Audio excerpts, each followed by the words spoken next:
Hello guys, welcome back to my channel. बड़ों को प्रणाम और छोटों को ढेर सारा प्यार। जो आज के ब्लॉग की स्टार्टिंग है वो हम लोग कर रहे हैं। मैं रागी को लेके जा रही हूँ। हम रागी को लेके जा रहे हैं आंगनवाड़ी। आई थिंक आप लोग आंगनवाड़ी के बारे में तो आप सभी जानते होंगे। तो वहाँ पे क्या है ना, कुछ ज़रूरी रहता है कि रेगुलर थोड़ा मतलब बेबी का वेट करवाओ या तो फिर कुछ इंजेक्शन लगवाओ। तो हालांकि रागी को सारे इंजेक्शन प्राइवेट लगवा रहे हैं हम लोग, बट आप वहाँ से भी लगवा सकते हैं। तो मैं आज रागी को आंगनवाड़ी लेके जा रही हूँ और हमारे साथ है मेरे पापा, मतलब रागी के नानू। और हम लोग जा रहे हैं रागी को लेके वहाँ फर्स्ट टाइम। तो मैंने सोचा आप लोगों के साथ शेयर कर लूँ। अब मिली आई है मेरे पापा से। आज भगवान से कैसे जुड़ें, भगवान के दर्शन कैसे सरल भाव में, कम प्रयास में मिल जाएं। हर मनुष्य के मन में यही लालसा रहती है कि हम भगवान की भक्ति कर लें, पूजा पाठ हमको आने लगे। कोई अपने पंडित के पास जाते हैं, कोई गुरु के पास जाते हैं, कोई यज्ञ कराते हैं, कोई खर्च करते हैं। अपने मन को साध लेना ही सबसे बड़ी पूजा कहलाती है। साधारणतः हर मानव ज्ञानी नहीं है, हर मानव पढ़ा लिखा नहीं है। तो सबसे पहले पूजा करने के पहले हमें अपने आराध्य पे भरोसा कितना होना चाहिए, सबसे पहले ये मन में ध्यान रखना चाहिए। नव दुर्गा के समय में मारन मोहन उच्चाटन जो बताया गया है दुर्गा सप्तशती में, तो उसको पढ़ें और अपने आसन को बांधें। पूजन करने के पहले हमारा मन और कहीं न जाए। कहीं ध्वनि हो रही हो, कहीं मोबाइल बज रहा हो, घर में कोई आवाज़ लगा रहा हो, तो अपने मन को साधने के लिए सबसे पहले अपने आसन को बांध लेना चाहिए। मंत्र लिखे हैं, उसमें मंत्र देख लें और अपने गुरु आचार्य पंडित से परामर्श ले लें। इसके बाद अपने गुरु जी का स्मरण करें, क्योंकि गुरु ही ईश्वर की प्राप्ति कराने में सहायक होते हैं। और गणेश जी प्रथम पूज्य हैं। ज़्यादा मंत्र न बने, ओम गम गणपते कह के उनको प्रणाम करें। अपने आसन में विधिवत, जो पूरा नहीं जानते हैं पूजन के विधि, तो उनको एक सरल भाव में पूजन कैसे करना चाहिए इसके बारे में प्रकाश डाल रहे हैं। सबसे पहले हम मानव हैं, हम क्या करते हैं? सवेरे उठते हैं, सबसे पहले अपने हाथों की रेखा देखना चाहिए।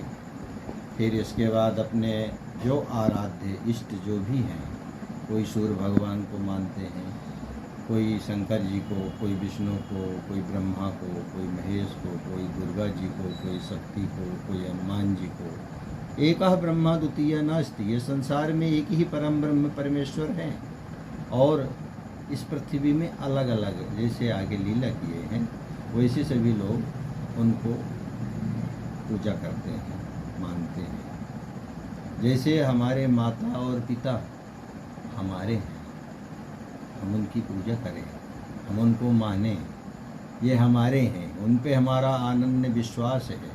इसी प्रकार हमारे माता पिता हमारे आराध्य होते हैं। तो उनकी प्राप्ति सरल में, कम तपस्या में, कम खर्च में, कम पूजन पाठ में हम कैसे प्राप्त कर लें, उनके दर्शन कैसे प्राप्त कर लें, ये मनुष्य को अगर ये थोड़ा सा रास्ता मिल जाए, फिर देखिए कि क्या लाभ होता है। सबसे पहले अपना आसन बांध लें। आसन बांधने के बाद में घी का दीपक जला लें, पूर्व मुख हो। और किस देवता का कौन सा आसन है, कौन सा माला है, क्या पूरी विधि है, वो अपने पंडित आचार्य से जो समझना चाहें तो समझ लें, अन्यथा में एक सरल भाव में कम समय में भगवान से जोड़ने का एक प्रकाश डालना चाहता हूँ। सबसे पहले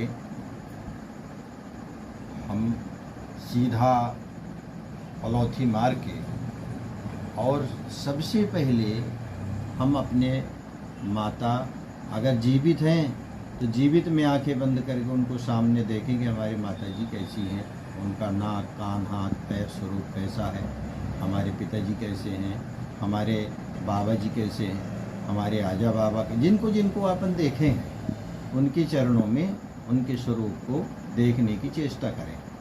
जब उनके दर्शन हमको सामने मिलने लगे तो हम गौ माता को रोज देखते हैं, गौ माता के पैर कैसे हैं, पूँछ कैसी है और उनका शरीर, उनका पूरा नाक कान मुंह पूरा गौ के स्वरूप को देखने की चेष्टा करें। फिर हमने हाथी भी देखा है, उनके सूंड कैसे हैं, आँख कैसे हैं, उनका पीठ पूँछ पैर कैसे हैं। जब हम आँखें बंद करके उनके दर्शन पाने लगे, बिल्कुल प्रत्यक्ष हमको अंतरात्मा की चक्षुओं से दर्शन होने लगे, तो हम सीधे गणेश जी भगवान, बच्चा गणेश जी भगवान जब बैठाते हैं तो उनकी प्रतिमा भी बना लेते हैं। उनको अधिकांश सभी लोग उनसे जुड़े हैं, तो आंखें बंद करके उनको ये देखें कि उनके पैर कैसे हैं, उनका पेट कैसा है, उनका सूंड कैसा, कान कैसा है, उनका मुकुट कैसा है, तिलक कैसा है, आंखें कैसे। ये दर्शन हम गणेश जी के पा गए। इसके बाद विष्णु को, इसके बाद शंकर जी को, ब्रह्मा जी को, राम को, हनुमान जी को, सारे देवता हमको जिनको हम चाहें, जिनको आराध्य माने, जिनको अधिक विश्वास करें, वैसे सभी देवताओं को सम्मान करना चाहिए। किसी भी वर्ग किसी भी धर्म सबको प्रणाम करना चाहिए, सबका आदर करना चाहिए, लेकिन अपने आराध्य को अधिक महत्वता देना चाहिए। और पूरा स्वरूप जब अपने आँखों के सामने आ जाए तो वही दर्शन है, वही ईश्वर से जुड़ाव है। उनके चरणों का ही महत्व है, चरणों का धूल, चरणामृत का ही तो महत्व है। चरण में ही उनका साथ छिपा हुआ है। तो भगवान की पूजा अगर हर आदमी नहीं जानते हैं, मंत्र नहीं जानते हैं, पढ़े कम हैं, तो सबसे पहले ये देखें कि हम नहाते हैं पानी से, भगवान को दूध दही घी शक्कर शहद से नहला दें। फिर इसके बाद उनका शरीर पोंछ दें, वस्त्र धारण करा दें, उनके तेल लगा दें, उनको चंदन लगा दें, जनेऊ पहना दें, उनको भोजन करा दें, माला पहना दें, पान खिला दें, उनकी आरती उतार दें, दक्षिणा दे दें, फल दे दें, मिठाई दे दें और उनसे प्रणाम कर लें। तो जैसे जैसे हम रोज क्रिया करते हैं इसी प्रकार से भगवान को हम करने लगे, क्योंकि मानव रूप में भगवान मृत्युलोक में जाके जन्म लिए थे और भगवान के दर्शन हो जाए। यही सभी लोगों से कामना है कि साठ भाव में भगवान के दर्शन कैसे प्राप्त हो सकते हैं। जय श्री कृष्ण, राधे राधे, सीताराम।